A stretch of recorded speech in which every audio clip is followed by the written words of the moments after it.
Hi there. I'm Abby Schommer, co-founder of Rev Science and host of the Marginal Podcast, which gives voice to the socially marginalized founders and startup contributors you've likely not heard from yet. For today's episode, we turned the tables and had my co-founder host me for a discussion. As someone who spent the beginning of her career in startups, followed by a period at Meta, and is now a founder, I speak to my experience operating in these spaces as a woman and as someone with chronic disease. I uncover some of the why behind this podcast and how it was one I could have very much used, but couldn't find at various points in my own startup journey.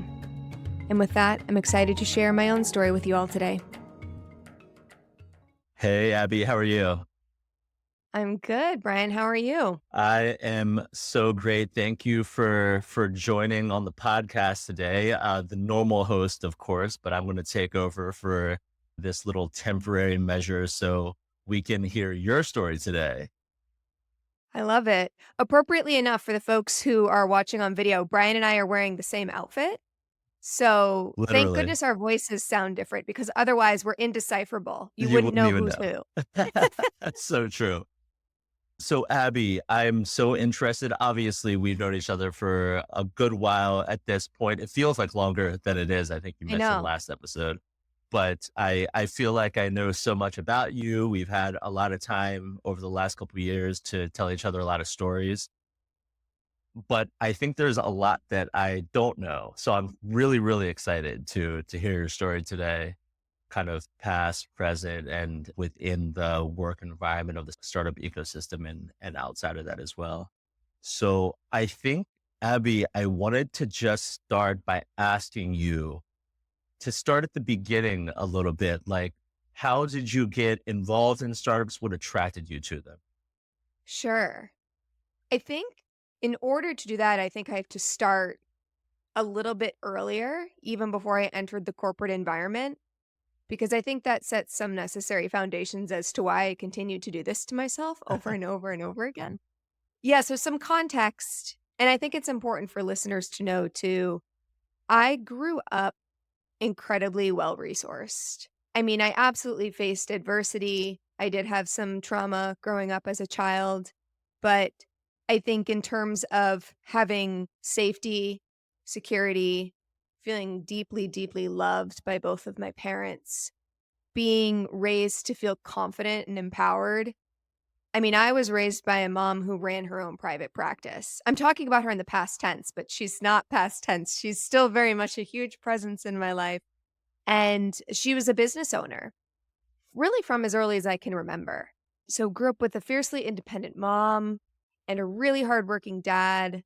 And both of my family systems were able to provide for me. And I think that's really important context just based on the variety of people we speak to on this show. What I will say is the one adversity I faced growing up that I do think characterizes a lot of my experience today and how I kind of look at the world today is I was diagnosed with diabetes, type 1 diabetes at the age of 13. And I had no idea what that meant. I was having these crazy symptoms. It was really close to my 13th birthday. I think it was a month before. I was having all of the symptoms very characteristic of someone with really, really high blood sugar who has developed type 1 diabetes. Coincidentally, at that time, I was in 7th grade, and for one of my classes, we were doing reports on chronic disease. I wasn't researching diabetes. Somebody else was. And they heard me talking openly about my symptoms. And they said, "Hey, Abby, I think you might have type 1 diabetes." Wow. Yeah. So then I started doing my own internet research, which is incredibly dangerous. It really corroborated every single thing I was going through. Wow. I was dropping weight like crazy. I was going to the bathroom insatiably. At that time in school, you had to sign out. There was a sign out sheet for going to the bathroom. My name was on it, every line item. And my teachers knew it wasn't just an excuse for me to get out of class because I was probably the most studious kid in every class, for better or worse. And I wasn't looking for excuses to leave. I was peeing, I was urinating all the time, and I was thirsty all the time, waking up in the middle of the night because I was so thirsty. So I think it's important to talk about these things openly too, because if anyone else is experiencing that, please, please speak to your doctor and get it checked out. But I went home that day and I went into my mom's house and I said, "Mom, I think I have type 1 diabetes." Wow. And she said, "What on earth are you talking about? What has gotten into your head?" And I gave her the evidence and how that had kind of been validated by what I had learned in this class via what my classmate was researching. And she said, "Okay." So she had I won't get into too many specifics, but she had a stick that you can pee on to see if you have really high blood sugar, basically. That's not fully accurate, but for the purposes of this demonstration, it's fine. And, of course, it lit up like a light. It was undeniably my blood sugar was very, very high. So, that day, my mom took me to the pediatrician, I believe. They checked my glucose levels there. They were very, very high. It was at a level that a lot of people might go into a unconscious state, Oh, no. but I was fully operational. I was really, really sentient and aware for how high my blood sugar was, and from there, they brought me to the hospital, and that's where I underwent some of, my diabetic education, and I was speaking to endocrinologists, all those things. What I'll say about that is when you're in the hospital and you're in a state like that where you're relying on nurses to tell you what to eat and then what to do when you eat, and then they're coming into your room in the middle of the night to check your blood sugar, and you're so heavily reliant on other people just to stay alive, it's really hard in that moment to conceive of a world in which you'd be operating independently. I'm not gonna lie, I was told by people in my life at that point, whether it be doctors or family members who were just really, really scared for my safety, I was told my life was going to change, and make no mistake, it absolutely has. But I was also led to believe that there was gonna be a lot of things that I wanted to do in life that I wasn't gonna be able to do because I was diabetic. And at that point, I kinda believed it because I was just so dependent on other people at that point. Sure. As I got older, I started to realize that I could actually do a lot of the things that a lot of people told me I couldn't do. I started to develop almost this, and I do think it's from the diabetes. I started to develop a little bit of this like insatiable desire to prove people wrong. I kind of love to be underestimated. When someone tells me I can't do something or it's going to be incredibly difficult for me to do something, I love proving them wrong. I did this even super recently with one of my doctors. She told me it was gonna be nearly impossible for me to do something without getting a certain type of medical wearable, and she told me, "You're not gonna be able to get your blood sugars to a certain level if you don't have this," and my first thought was, "Okay, watch me," and I did.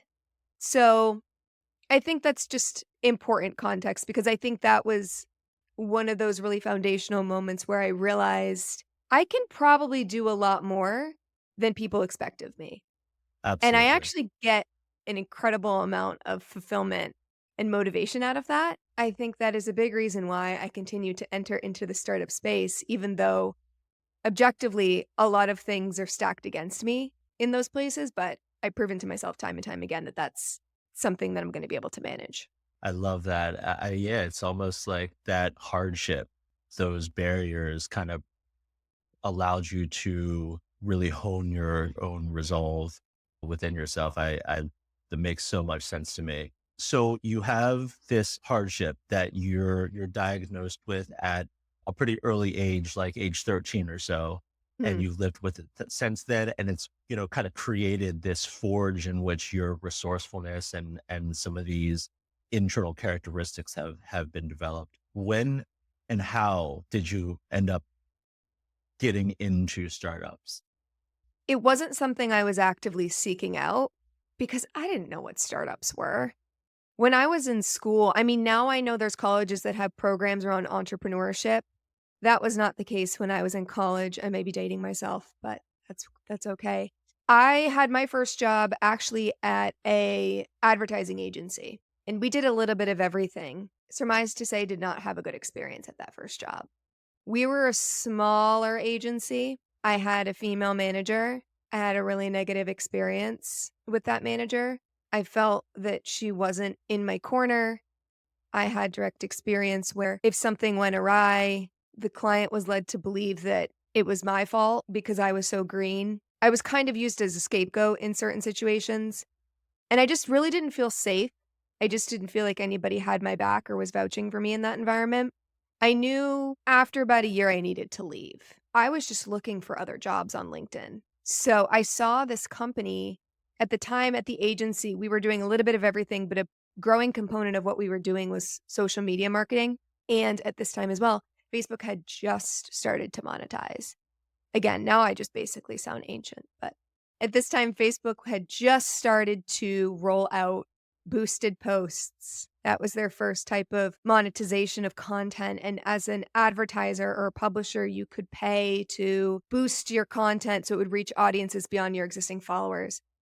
And so we started doing that for some of the big brands we were working with at the agency, and I saw how impactful it could be. And I figured, okay, maybe I want to go a little bit further down the social media route. When I was looking for jobs on LinkedIn, there was literally a company called Social Clicks. It was maybe written in the stars or written on LinkedIn. I applied to it and I got a response from a recruiter, and that recruiter came from a really interesting number, which I would later come to find was an Israeli phone number. Mm. She was kind of walking me through the role.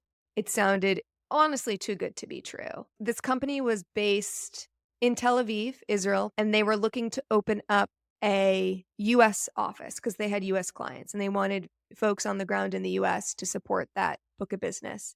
And they wanted a lead account person to help open up that US office and build out that presence. And I was told I'd be working with a senior sales executive that was also American that was gonna help lead the charge. The 2 of us collectively would just start to operate the US business together. So as somebody who at this time was maybe 23 years old, it was an incredible opportunity, and I was gonna be able to take so much ownership and work with people around the world, which I had never done. So I took it. The pay was also substantially more than what I was making at the agency, but the most important thing was I felt like I was being put in a place where I would be almost expected to take ownership and operate autonomously, and I was being hired because they trusted my opinion and they wanted me to lead with that. And at that point, I was in an agency where that was being really quelled in me. So it was so much more than the money. It was just my ability to flex my muscles, do what I knew what I was really good at, and be in a place where I felt like I was valued. And that just happened to be a startup. I didn't even really know the mechanics of what is a startup versus what is a non-startup. So I took that role and it led me to my first startup experience. Interesting. So I don't know a lot about this period in your journey actually. So you started at an agency and that was your initial like job in the wild, it sounds like. My first job out of college. Right there from the get-go, you already had this sort of negative experience in a variety of ways, but you pointed out especially with this particular female manager. How Mhm. do you feel like that if at all, that affected you as you kind of made your way into startups without, I guess, even really consciously knowing it? So when I first met this person, I kinda had a feeling it wasn't gonna be a good fit. There were some pretty early tells, but also I just didn't feel good about it. It was a little bit of intuition, and I have realized time and time again, anytime I get that feeling about someone very early on, it's hard because I like to give people the benefit of the doubt. I like not to judge people and operate from a place of bias. I'm someone who loves to prove people wrong, so I love the opportunity for other people to prove me wrong. So I will not just write someone off immediately. But in that situation, I do think when someone's interviewing and is interviewing with a manager, even in your interview experiences, if there's something that makes you feel uneasy or unsafe, and it's almost indescribable, it's always boded positive for me to listen to that feeling. So that's something that has carried me through to the rest of my career for sure. Good. I think that's a good thing, really. So now you're in the startup world at your first, I guess, ad tech company, social ad tech company, would you call it? Yeah. Advertising technology, yeah. And yeah, good point. So now you're there. You've landed, even if you haven't consciously realized the Yeah. various intricacies of being at a startup. How was that experience? So like I mentioned, this role, we were in a satellite office. So it was me, a sales executive, and I was in customer success. And for folks who are listening who might not understand the difference between sales and customer success, sales is somebody who's tasked with bringing on new business, signing new deals. in its simplest form. Customer success, that is someone who owns the client relationship after the deal is done. So for that reason, even though I had a very senior leadership person in my office with me, he was not my manager, which is great. Customer success shouldn't report into sales. It's a completely different job function. So my manager as a customer success manager was based out of Tel Aviv, Israel. I did not report into this individual. Who did report into this individual were two interns that were also hired to work during the summer with us in this satellite office. These interns were marketing interns. They laddered into sales. That's just how the company chose to do it. So it was me and this senior level sales executive, and then eventually two interns. They were still in college. I believe they were not of drinking age, and this is important. They were young, and this was maybe their first or second internship. So much like how I felt in my first role, they felt lucky to be there. They were trying to advance their opportunities and greater the likelihood that they would have a paid role out of school. If this internship went well, they could be hired full time by this company, have a job right out of college, right? So they felt like they were in a privileged position to be interning at this company. This sales executive, this was also one of the things where early on, I had interviewed with him as part of my interview process, and I also got some not so great feelings speaking with him. I can't even articulate it fully, and that's kinda when you know it's something you should really pay attention to. He just didn't make me feel comfortable. He just didn't make me feel comfortable. That's the best way I can describe it.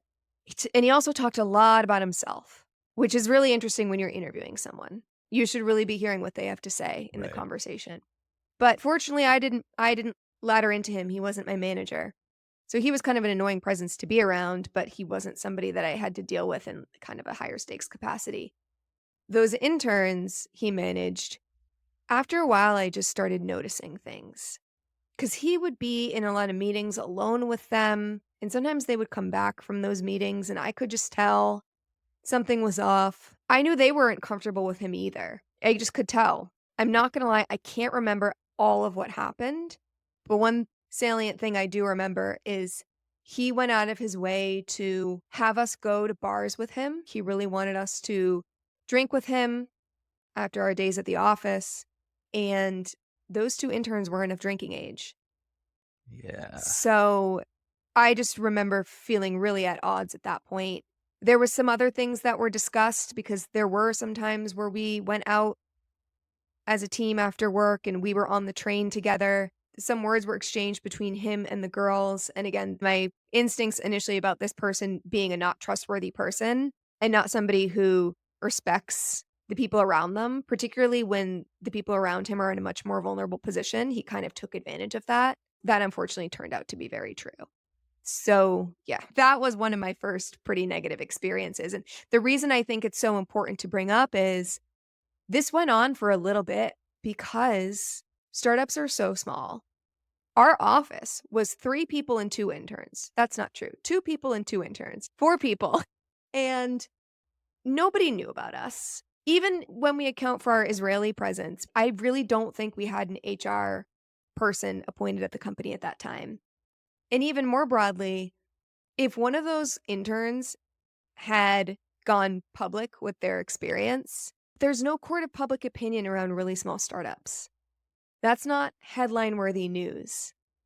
I worked at Facebook for 3 years when whistleblowers came forth with their experiences of misconduct, and the New York Times was banging down our doors. I got reached out to personally by the New York Times. They love speaking to people at Facebook because employee violations like that are headline-worthy news. There's no court of public opinion like that when it comes to small startups. So, there was no internal accountability, there was no systems in place to protect those girls in a very formal sense, and there was, we kinda all felt helpless speaking about our experiences beyond that context.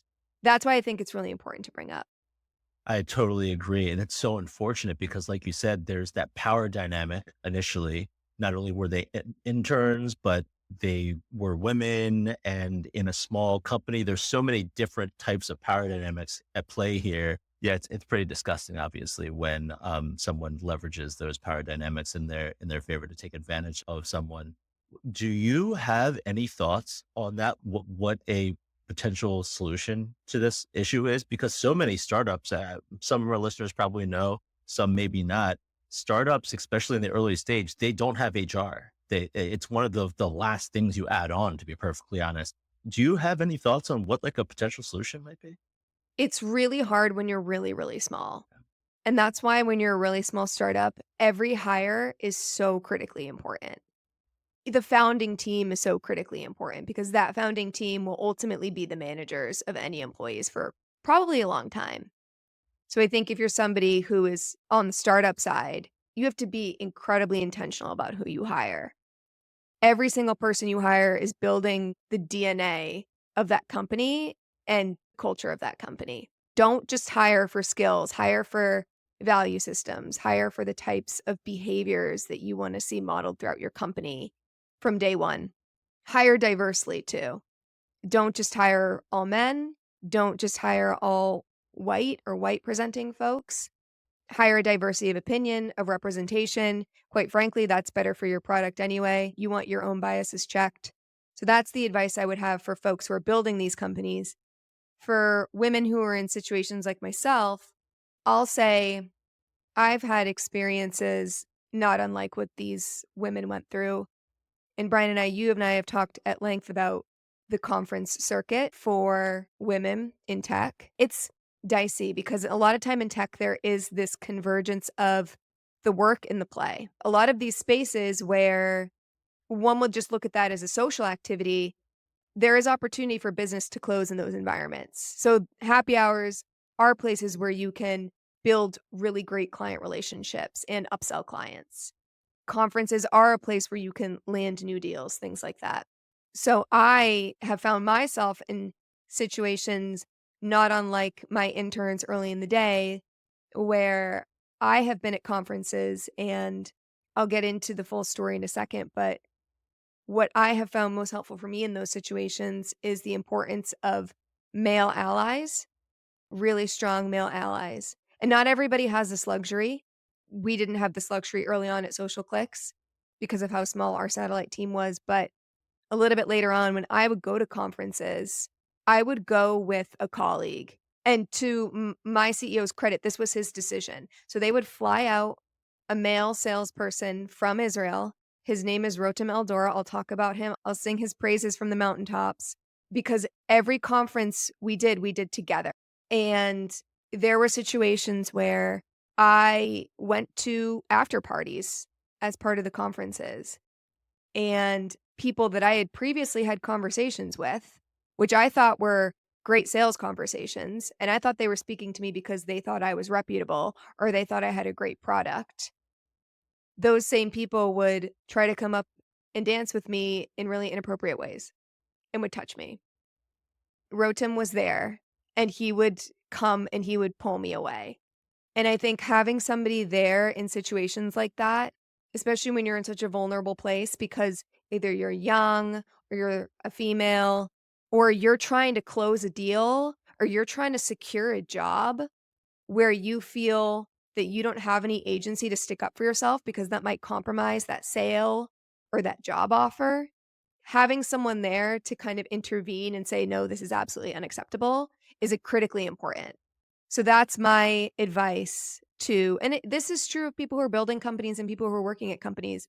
If you hire really great male colleagues to be there for your female employees, that is gonna go such a long way. And if you are a woman in tech and you find someone like that, cultivate that relationship and tell them how much you appreciate them because they're one of your most invaluable assets.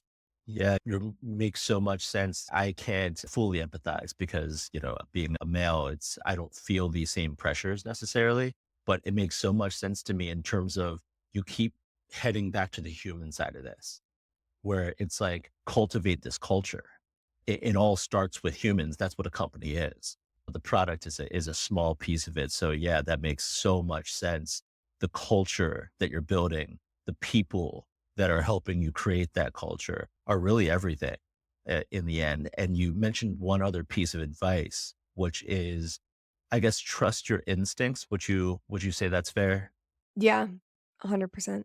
So now you are at this first company. We've kind of waded into the waters of the future a little bit, but you're at this first company taking a step back and you're part of this very small team. There is definitely some toxic behaviors going on in this company, some particularly perpetrated by the sales manager. How did you kind of move on from there in terms of your career? Why did you leave and where did you go next? So I'll say to cap off that story, and this builds on the theme of great male allies, I actually was ultimately the one that went to management about what was going on in that company, and it escalated all the way to the CEO, and I spoke to him directly about what was going on. The next day, this person was fired. So obviously best if you're building that culture from the get-go, but I guess that's second best if you've already hired this toxic person, being willing to listen and let them go if necessary. Yeah, which objectively could have been thought of as risky from a business sense, because at that point, that means there's no sales arm in our US office. And the whole point of us being there was to nurture and grow the US book of business. But the reality is, it's far riskier to have somebody like that building an environment for which other people don't feel safe coming and joining the team. And so, I mean, that was very telling. I ended up staying with that company for a very long time. So that company ended up getting acquired by another company, another Israeli advertising technology company. I was there for a number of years.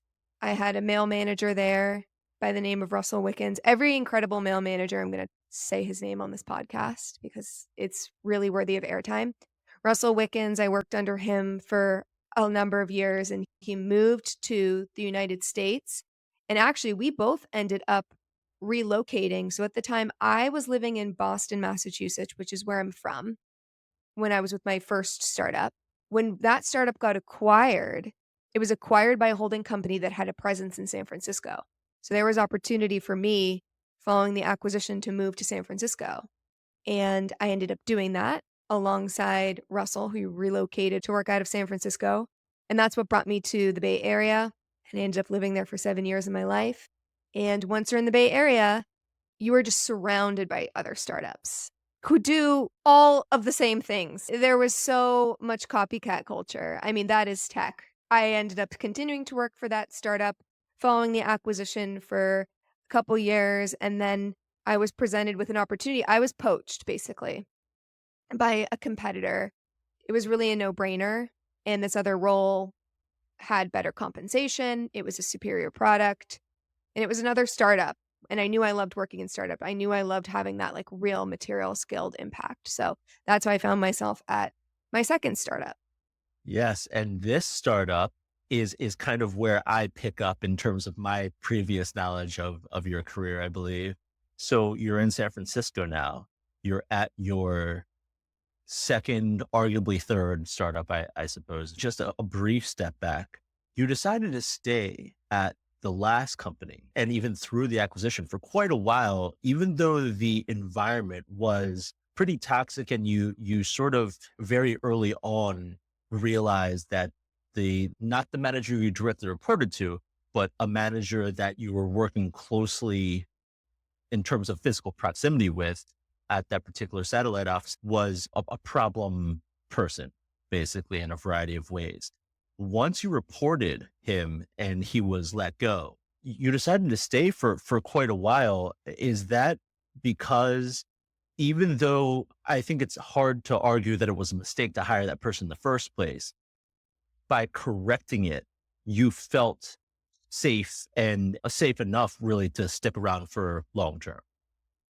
Exactly. That behavior demonstrated to me that I was with people I could trust. When I was at my role before, I had a female manager that I didn't feel like I could trust. So at that point for me, it was more about being around people who I felt like I had in my corner. It had less to do with whether that was a male or a female. So the CEOs taking action and then subsequently having people like Rotem and Russell in my life who were really looking out for me. I will say I also worked very closely with Denise, who was another woman at that company who really trained me up, and she was an incredible presence in my life. So there was just some amazing people I worked with at that company who were real advocates and supporters of me and appreciated me so much, especially for how early I was in my career. They, like, really saw the immense value I was able to bring to the company, and for that reason, I stayed for as long as I did. So it's really not, it's never too late to correct course if you're building a company and you discover a problem. You can correct course really and make people feel safe. And there's not a point where you just can't come back from it. It's best to take action decisively and as soon as the problem is there. How you manage the situation after it's brought to your attention speaks volumes about the true intentions of the company and its leadership. I can give another really salient example of that. When I went to the competitor, so this is after I left that company and went to the competitor for more pay, superior product, I ended up getting a female manager, and this was my first female manager in startup world. I was thrilled. This actually came out of me really trying to rally leadership to get them to hire more women, because for the longest time, I was the only woman in that entire office, which I was so used to because at that point, I was very used to being the only woman in meetings, the only woman in the room, but at this point, this office was growing. I ended up getting a female manager, and I was over the moon about it. Something happened where I had grown into a senior position, and I was tasked with hiring and onboarding new customer success managers at that company. And we hired somebody who had come from a pretty big gaming company. We were thrilled that we were able to snag this person. And I was involved all the way up through the offer stage. I wasn't the one that packaged his offer. So I actually didn't have any visibility into his pay, but I was the person that decided he was the one we were gonna hire, and then after he came on board, I did all of his onboarding and training. He had been working there for a number of months, and he was junior to me, obviously. I mean, I was there training him, and I was having weekly check-ins with him to make sure he was on course and tracking towards the milestones we wanted for him. There was a point at which there was gonna be a bonus that was a certain percentage of our annual salary, and we were speaking openly about it in the office. And we had an open office, which is basically the standard now. So everybody's desks were kind of close together. We all had separate monitors that were big, so you could see what other people were doing on their computers.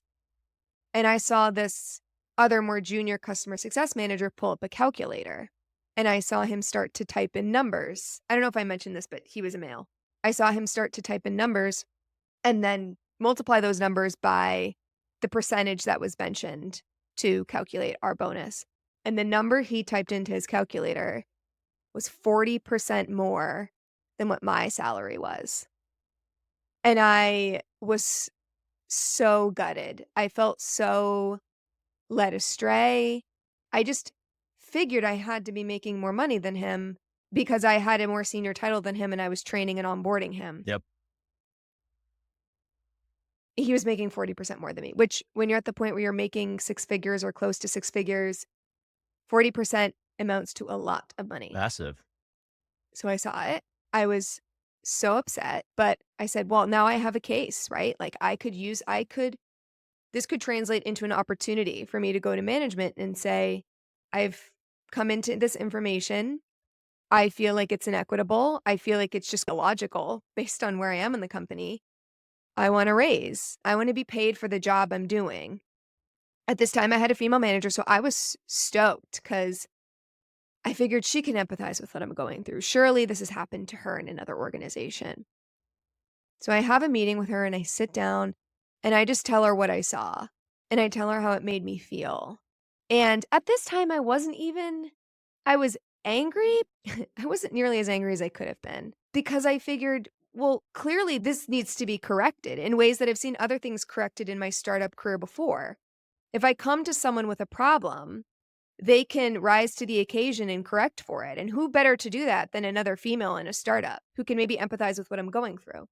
When I went to my female manager about what I had observed, I told her I would love to bring this to senior leadership because I knew that ultimately this was gonna go above her head. She couldn't This was gonna have to be something that was signed off on by our chief revenue officer, And I said, "I'd love to have a discussion with them because I do think this is a bigger discussion," I told her. "I think this isn't just about me.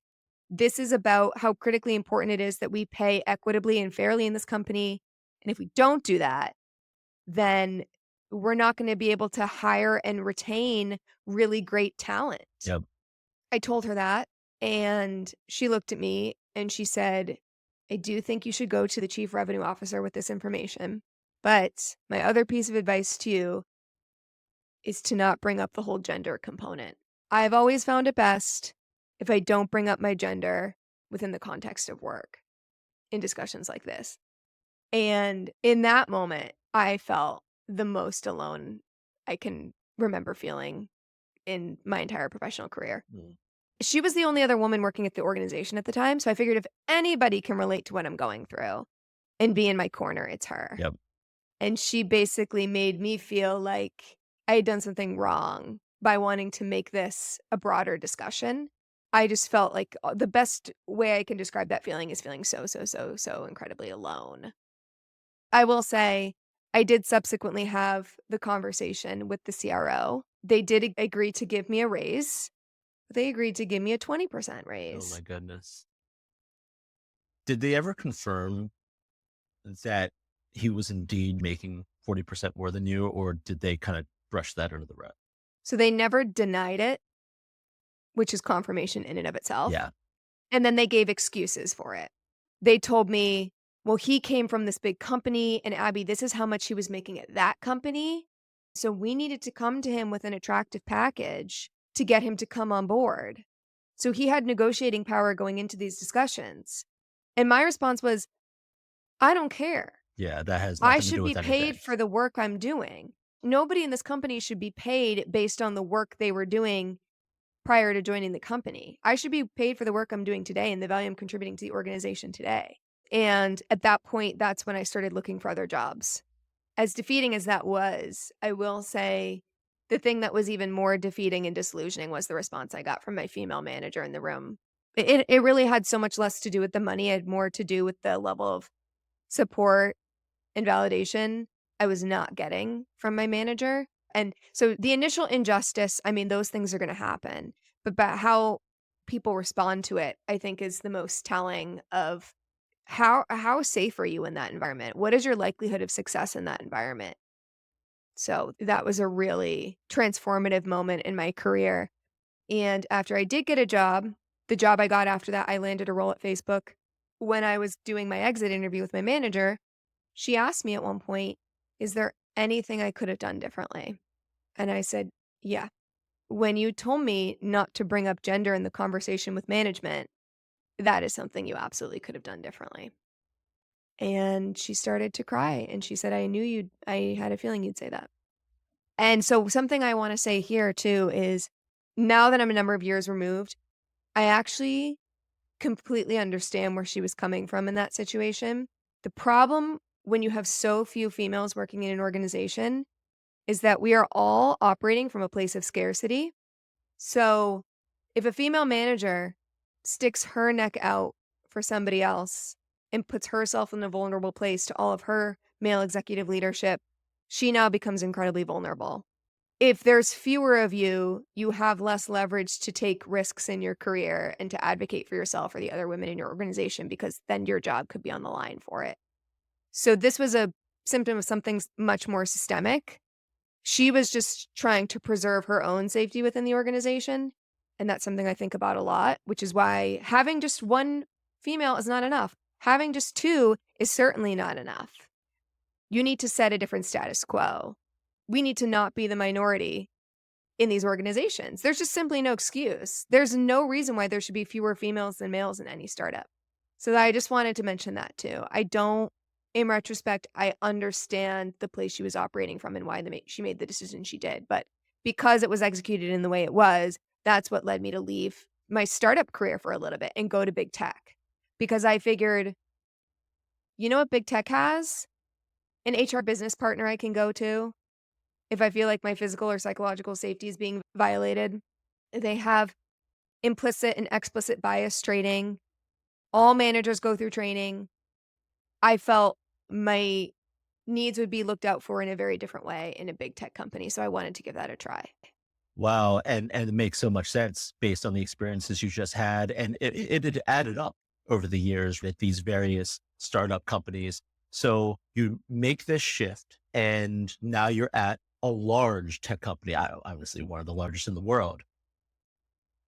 Number one, there's some prestige that comes with that, I'm sure, but there's other things that you just mentioned that are maybe softer value that you were like very attracted to.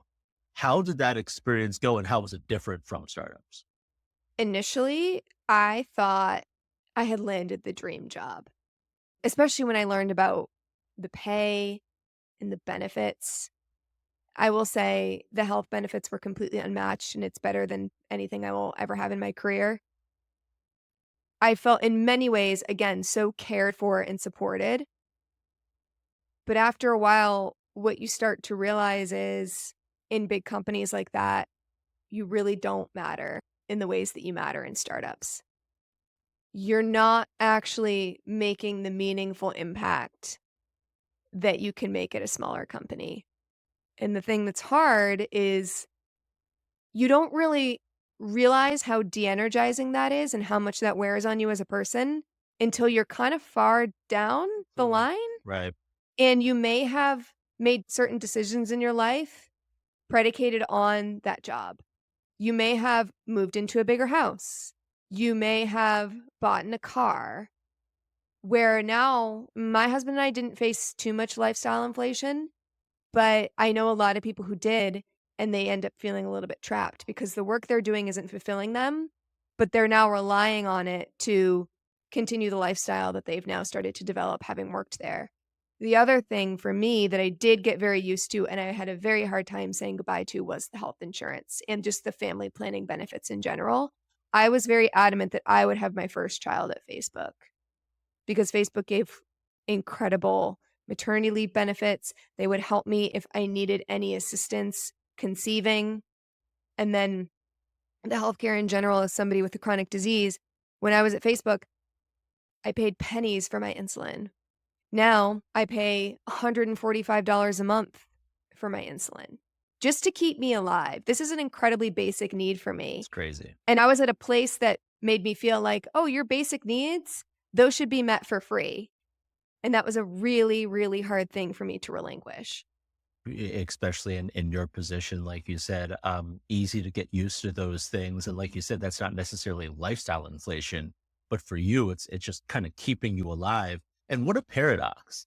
The fact that these huge companies make you feel so safe and taken care of. So would you say that I know you felt like a cog in the machine in terms of the value you're adding to the company there, but would you say that even outside of the monetary resources you were getting there in terms of a much higher salary and even healthcare benefits, that you felt psychologically safer there than you had at your previous startups?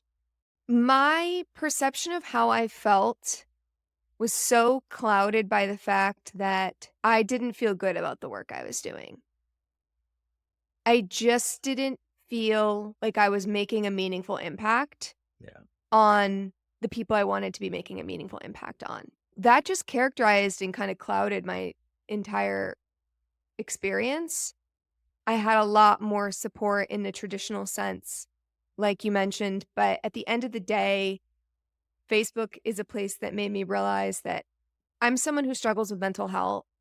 So I have anxiety and depression, which I really try to be outspoken about, and I'm surprised it hasn't come up yet in this podcast because I speak pretty openly about it. And I think it's important because when a lot of people meet me, they don't expect me to say that because they think I'm a very like jovial, engaging, happy, quote unquote person. But I've had anxiety and depression ever since I was a child. And when I don't feel like I am doing work that is values aligned, I just get depressed. So when I was at the end of my tenure at Facebook, I was really depressed. that's really unfortunate. Yeah, even if there is greater psychological safety based on kind of who you are, how you're built. the lack of the values alignment, the lack of impact that you feel you're making almost kind of overshadows that, I guess. Yeah, just nullify. Yeah, I because everyone would look at me and think, "Wow, you have the best job ever." And I knew that, and I felt like I had an obligation to keep working there because it afforded me so much privilege. Right. I thought it would be selfish to throw it away, but I was not I was degrading my own health. Your mental health is your physical health, and I was not a healthy person in that environment. What a good way to put that. I think it kind of goes unsaid sometimes, but yeah, mental health is just as important as physical health. Your physical health was actually being taken care of better than anywhere you'd Yeah. been before. That's the irony. In a traditional sense, physiologically, you would think I was at a 10, but when you're psychologically unwell, that also impacts you physically. My blood sugars were not the best when I was at Facebook, I'll Mm, tell you that much. Yeah, interesting. oh, no. Mhm. So it's all a connected system. Absolutely. So you're at Facebook. You're kind of at a point now that you know it's not right for you. How long did you stay? I was there for 3 years. One thing I did to try to offset this feeling of just this malaise and this depression was I switched organizations within Facebook towards the end. So I was working in more of an enterprise vertical initially. I was working with some of the biggest advertisers in the world, very high ticket clients, and the way we worked on those businesses was very polished and refined and very corporate, and that was not making me happy. An opportunity then presented itself within the gaming vertical of Facebook, the gaming organization within Facebook, and that was actually a return to my roots because when I had worked at startups before, I worked with gaming clients. So, re-entering that space at Facebook felt a little more adjacent to startup life, but it still wasn't quite the same. Right. The reason I mention that is because by making that change, I ultimately did end up getting laid off during Facebook's first round of layoffs because the gaming team was so disproportionately hit by a lot of the Apple privacy changes that went into effect in 2019. And our entire org was disbanded. The head of our organization was let go. My manager was let go. The vast majority of folks in my team were let go just from a revenue softness standpoint. So and I think that again is a testament to the fact that and this is true of anywhere you work, listen, like layoffs happen and it doesn't necessarily have anything to do with what you can contribute to the company. But I knew at that point that the work I was doing was not indispensable or indisposable. Oh, that's a good point. Yeah, exactly. That's the greatest way I guess you can tell someone that they're not indispensable. But do you have any thoughts about like kind of how you navigated that that might be helpful to someone else going through a similar thing? I would say, if possible, speak to other people who've been through a layoff. I mean, of course, speak to your parents, speak to your best friends, but be careful who you entrust some of these conversations with because through no fault of their own, some people are going to say things that are really going to hurt you and they think they're helping you. Right. They think they're going to say things like, "Oh, Abby, this happens to everybody." They will diminish your experience without realizing it. They will make you feel silly for feeling the feelings you feel because they'll say, "Well, you wanted to leave Facebook anyway. You were unhappy there anyway." There's just so much invalidation that can come of speaking to somebody who hasn't had that direct experience. Be careful with speaking to people who are still at the company, I will also say, because you might get a lot of this layoff was just as hard for us as it was for you. Oh, Maybe even harder for those people, they think, because they have to stay in the wake of this mess and they have to pick up the pieces. Be very careful with who you talk to because things like that being said to you are not good for your own mental health. right. That makes tons of So sense. build community with other people who are in your layoff cohort. I got incredibly close with every other person who was laid off at the same time with me. And I built really great connections with other people who have been laid off at different times at different organizations. That makes a lot of sense. So you're now gone, you're happy, but now completely severed out of nowhere. What is your next thing? You have to kind of figure out your next thing, I guess. One part of it is going and moving back home, but Yeah, well, what was that thought process as far as your next steps? I will caveat, I wanted another job as soon as possible. We were the first round of layoffs. This was before every company was doing layoffs. So we didn't really realize how much tougher the job market was going to get and how quickly that would accelerate. So there was other people who took the time, traveled the world, took advantage of this time to be a very restorative time. For me, I just didn't feel like I had that luxury. And I also knew I was somebody who loved to do meaningful work. And I knew that not doing that is what put me in a bad place from a mental health standpoint before. So to get me back to a place where I felt like I was much more myself, I felt like I need to be doing work that I felt was very meaningful and important. I started looking at other roles. I would look at roles at Google and Pinterest and Apple, and I would read the job descriptions, and they would just make me feel so tired. And again, another feeling I logged, I just felt so demoralized and exhausted reading these job descriptions because I knew it would be more of the same. Yeah. Even though the pay and the benefits would be better, I would be back in a place where I was doing work that wasn't fulfilling. So, at that rate, I had a lot of people in my life reaching out to me, making sure I was okay. One of those people is a mutual friend of ours, John Gagnon. He reached out to me to check in. And he was an incredible support to me throughout this time. He had suffered job loss before too, and he was a great, great listener throughout this period. And he talked to me and just wanted to see how I was doing. And then he did let me know at the very end of our first conversation, and he said, "You don't need to acknowledge this at all. And this is probably not even the right time for me to be saying this, but I just if it offers you any sense of security or whatever, I do want to let you know the company I'm at right now, which was a company called MetricWorks, needs a vice president of customer success. The company's profitable, it's growing like crazy. We have a growing client base. We need someone to treat these clients how they need to be treated. You would be the dream person for this." And then he went on to say, "And I already talked to my CEO, Brian, and I found out how much we could pay you." Oh, he was prepared. And then he told me, and I thought that's actually pretty competitive based on what I was making at Facebook. I was also kind of looking at other opportunities, but the more I thought about it and the more I learned from John about where MetricWorks was, the stage of building and scaling it was at, I knew it was a place where I could go and I could have such meaningful impact and also be part of that beginning infrastructure of a startup where it's like you set the DNA of the company because you're so early. And I also knew that there was no other women at the time working in leadership in that company. The co-founding team was 3 dudes. The vice president of sales was a dude, and the vice president of marketing was a dude, and the vice president of customer support was a dude, and I thought, "Hey, if not me, then who?" Which is something I actually think about a lot. Like, I could be especially in startup culture, if I'm not doing this job, do you know how easy it would be to replace me with a male to do this very same job? Because there's just simply more of them looking for roles like this. And what is that gonna signal to other women who are looking to get into startups when they look at teams that are all led by males? So, I did do some other searching, but ultimately, I was always pulled back to that opportunity. So I did ultimately end up taking it, and I joined MetricWorks, which is where I met Brian. Brian at the time was the CEO of MetricWorks.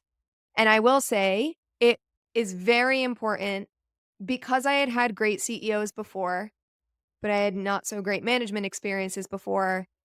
It was very important the type of rapport and connection I had with the CEO. So I wasn't sold on MetricWorks until I spoke with Brian for the first time. I actually, if you listen to a previous episode, wasn't really sold on MetricWorks 100% until I learned a little bit more about Brian's background and the wealth of things I could learn from him and some of the ways I could reframe my own experiences working with Brian. So that was a big impetus for me making the move that I did. That's awesome for me to hear, and we were very, very lucky to get you. So you're at MetricWorks now. You decide to go to a place that's more values aligned with what you want to do. What happened at MetricWorks, and how did you depart from MetricWorks? I think learned a lot at MetricWorks being working so closely with the founding team. There was a series of events that just led to ultimately, Brian, you exiting from MetricWorks, you left. And it was very clear to me in the short time we worked together that I had learned so much from you, but I felt like I still had so much to learn. And when you left and you said you were going to start building something new, for me, I saw that as an incredible opportunity because I had thought so much in my life about would I ever start my own thing? And I think that affords a lot of risks, but if you can do it with the right people, again, just going back to people at its core being the most important job decision you can make, the type of people and as a woman, the type of men you choose to surround yourself with, that can really dictate success. So when you left, I saw the opportunity to join you in your next venture, and that's how we collectively started Rev Science. I mean, it's been so clear to me day one, the way that we've built the product. I mean, we're not building a team quite yet, but we have built a product together. And the way that we're building it, I mean, we're designing for inclusivity and accessibility. The way that Rev Science is built, we are a automated accounting and analytics tool for people like us, for SaaS founders, for startup founders. And a lot of startup founders, this is going to be their first startup. They might not have a ton of experience. Maybe some of these founders are going to be women who haven't learned a lot about the key metrics for success in startup world. So they don't know what things like ARR or MRR mean, those acronyms, annual recurring revenue, monthly recurring revenue, and why they're important. So the way we've designed the tool is we don't use acronyms. We spell out every metric and what it means and how it's calculated. And I think that in and of itself invites a much broader swath of people and founders to use our tool. Founders don't come and look at our tool and think, "Oh, this isn't meant for me." Much like how I looked at sometimes like the leadership teams of companies thinking, "Oh, this isn't for me." I think both you and I are very aligned. We never want people to look at our organization or our product and think, "This isn't for me." Absolutely. I had a very strong feeling early on that that's the type of company we'd build together, and that is indeed the type of company we're building together. So, thank goodness I listened to my gut on that one. Yeah, and I think that's probably a common theme throughout your career, just really being super aware of what your gut is telling you and being not only aware, but listening to it. And I'm so thankful, obviously, that you listened to your gut on that one too, because I couldn't have done this without you, obviously. So we've been doing Rev Science now, building this product and company for the last a little over a year. How would you say the experience has been kind of going from big tech at Facebook to another startup, MetricWorks, and now founding your own startup? I will say it is the least amount of money I have made in my career in a very long time. Anybody who thinks they get into startups for the money has never worked in a startup before has never been a founder before, So I will true. say. I rely on my husband for his health insurance and his corporate benefits. Make no mistake, if I didn't have him, I wouldn't be able to do what I do now. It's just not an option. I can't operate without health insurance. I won't be alive. And I'm someone who's operated fiercely independently ever since I was a child. I think it has a lot to do with the way that my mom raised me, being fiercely independent. So it became very hard for me to rely on someone else, even for something like benefits. But that's a concession I made because it means I get to do work that makes me feel so whole as a person. I just feel like the currency I get in terms of the fulfillment I get from the work is so much more and equates to so much more than the highest salaries I've ever had at the biggest tech companies. So that's been my experience. And I feel like I'm learning things that most people will never get to learn in their lives. I'm a first time founder, you're a five-time founder with an exit under your belt. The proximity I have to someone like you and the level of access I'm getting to information through this experience is unmatched. So I know I don't look back. There hasn't been a day that I've been doing this where I look back. Everything I think about is how can I continue to build systems that allow me the ability to continue doing this? Even if that means me taking on some additional work to subsidize my income so I can continue to build Rev Science. And it's because I know how much this company does for me and gives back to me. That's why I do it. I love hearing that you're one of the most hardworking, smartest, and most thoughtful. I would say most creative as well, for just gonna keep throwing out adjectives Keep going. that Yeah, we have time. I've personally ever met. Very lucky to kind of have you in my corner. Yeah, thank you so much for sharing your story. It's been super enlightening, even for me who knows you so well. Abby, thank you so much again. It's been a pleasure. Thank you for listening to the Marginal Podcast. This podcast is brought to you by the team at Rev Science with theme music by Siddhartha. You can find full episode show notes at marginalpodcast.com and follow us at Marginal Podcast on Instagram. Don't forget to rate, review, and subscribe to the podcast anywhere podcasts can be found and on YouTube at Marginal Podcast. Thank you so much, and we'll catch you next time.